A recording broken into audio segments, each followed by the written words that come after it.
सत्संगत जी, प्यार से कहना धन निरंकार जी।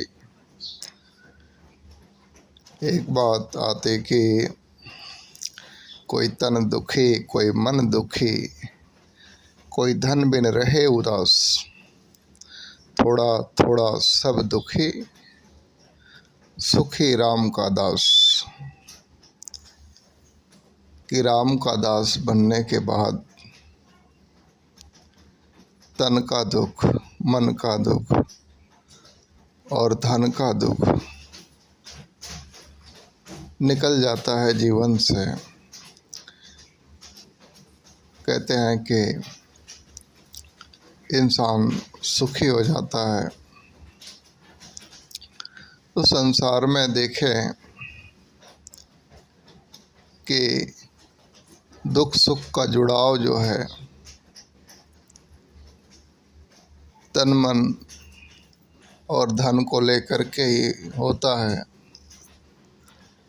कि तन में कोई तकलीफ आना तो दुखी हो गया इंसान, मन मुताबिक कोई बात नहीं बनी, कुछ अलग सिचुएशन बन गई तो मन से दुखी हो जाता है इंसान।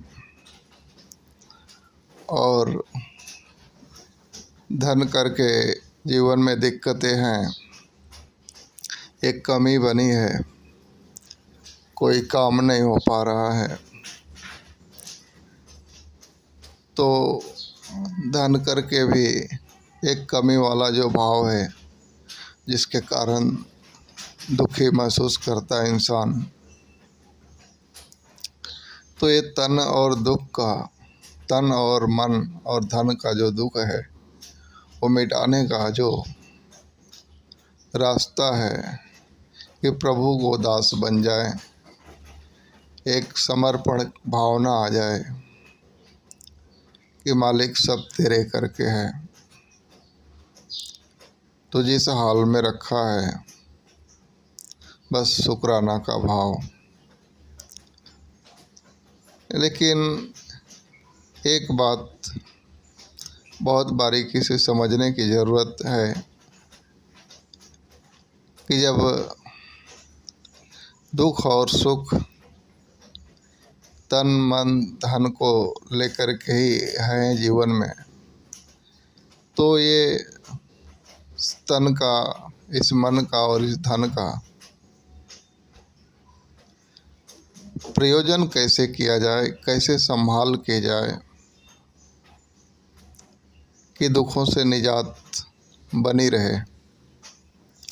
क्योंकि तन है, राम का दास होने का मतलब हो जाता है कि एक सेवा भाव आ जाना कि जो कुछ भी है प्रभु का है, मेरे मालिक का दिया है, तो मालिक की वस्तु को रखा कैसे जाए। मालिक के वस्तु को मालिक की तरह ही रखी जाती है।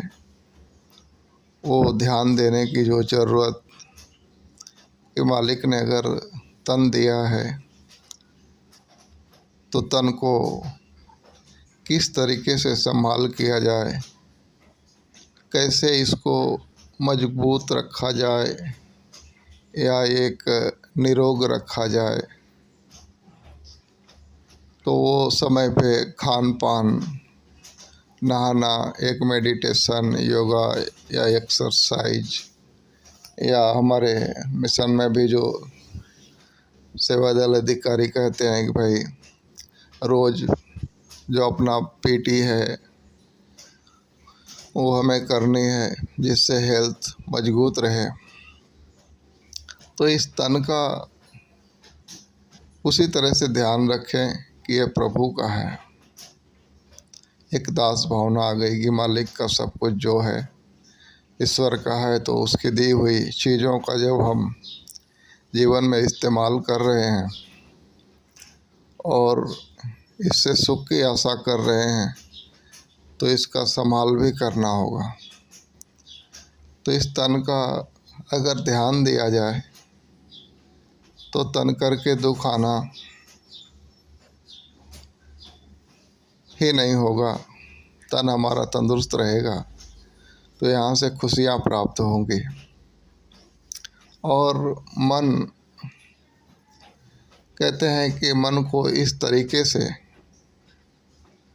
संवारा जाए, ऐसे विचारों से भरा जाए, इतने इसके अंदर एक पॉजिटिविटी ऊर्जा को भरी जाए कि नकारात्मक माहौल बन भी गए तो वो हमारे मन के ऊपर असर न कर पाए।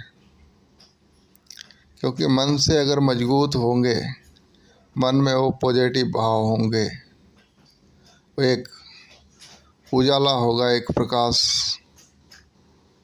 में हमारा मन होगा, तो अंधेरा वहाँ पे ठहर ही नहीं सकता है। अंधेरे में अंधेरा होता है लेकिन प्रकाश में अंधेरा पॉसिबल ही नहीं होता है।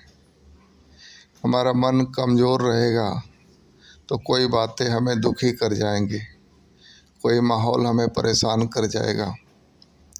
लेकिन अगर मन में पॉजिटिव बातें भरी पड़ी हैं तो नकारात्मक बातों का कोई स्थान ही नहीं है। तो फिर मन के भी दुख से बच जाएंगे हम और मन को प्रभु चरणों में लगा करके आनंद ले पाएंगे, सुखी हो जाएंगे। और धन की बात आती है कि धन जितना भी मालिक ने दिया है, ज़रूरत से ज़्यादा दिया है, ये भाव रखें। कमी का भाव रखेंगे तो कमी आएगी, भरपूर का भाव रखेंगे जीवन में तो सब भरपूर रहेगा। इसलिए मालिक ने जितना भी धन दिया है, हमारे ज़रूरत से ज़्यादा दिया है। तो इस प्रकार से धन के पीछे हम भाव रखें और धन से एक सही कर्म करें। धन इस तरीके का खर्च ना करें जो गलत डायरेक्शन में जाए, किसी को नुकसान पहुंचाने का काम कर जाए। धन को हमेशा जीवन को सजाने संवारने के लिए ही इस्तेमाल किया जाता है। क्योंकि धन को कहा भी जाता है कि लक्ष्मी माँ, तो लक्ष्मी माँ को कैसा स्थान देना, उनके साथ कैसा व्यवहार करना, अगर इतनी भी अकल नहीं है तो फिर हम धनवान कैसे बनेंगे।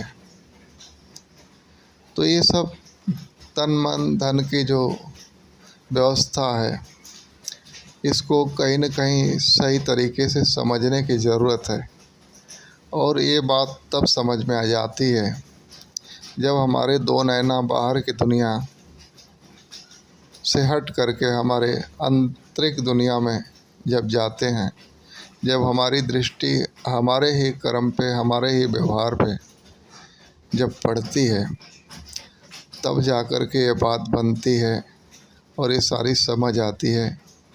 तो आओ, तन मन धन के दुख से निजात पाना है तो ये सतगुरु की बातों को हम अपनाएं और जीवन में हमेशा के लिए सुखी हो जाएं।